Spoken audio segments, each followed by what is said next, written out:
Kegljači Impola, ki igrajo krstno sezono v prvi B kegljaški ligi Vzhoda, so do sedaj odigranih 13 krogih zabeležili 9 zmag in 4-krat izgubili. Z izkupičkom 16 točk pa so trenutno na 4. mestu te ligaške konkurence. Za drugovrščeno ekipo Rudarja pa zaostajajo samo za točko. V osnovi, ko smo začeli jeseni z prvo B ligo, nam je bilo, da dejansko prvo leto, da obstanemo v ligi, da ne izpademo nazaj v drugo ligo. Glede na to, da se zdaj dejansko borimo za drugo mesto v prvi B ligi Vzhod, sem zelo zadovoljen. Vsaka čast fantom za borbo, vsak stopi na kegljišče, na steze gor, da tisti svoj maksimum, vsak se bori.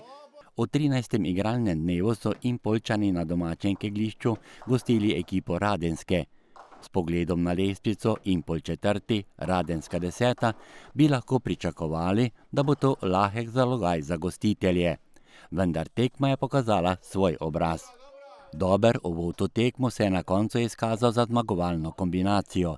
Impoljčani so srečanje dobili s 5-3, o podrtih keglih pa je bilo 3374 proti 3257.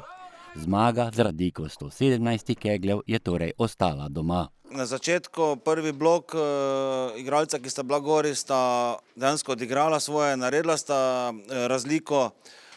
Drugi blok je dejansko en igralec je zmagal, drugi igralec je za par leso zgubo, smo obdržali razliko.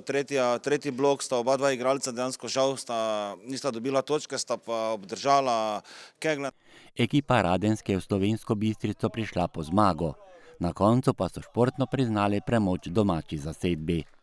Absolutno, saj smo vedeli, kako oni igrajo doma, tako da pač smo se potrudili po najboljših močeh, ni se iztekali tako, kot smo si želeli in nimamo okej. Gremo naprej. Odmevni rezultat pa je z osebnim rekordom uspel Primožu Topolšku, ki se je ustavil pri številki 623 podrtih kegljev.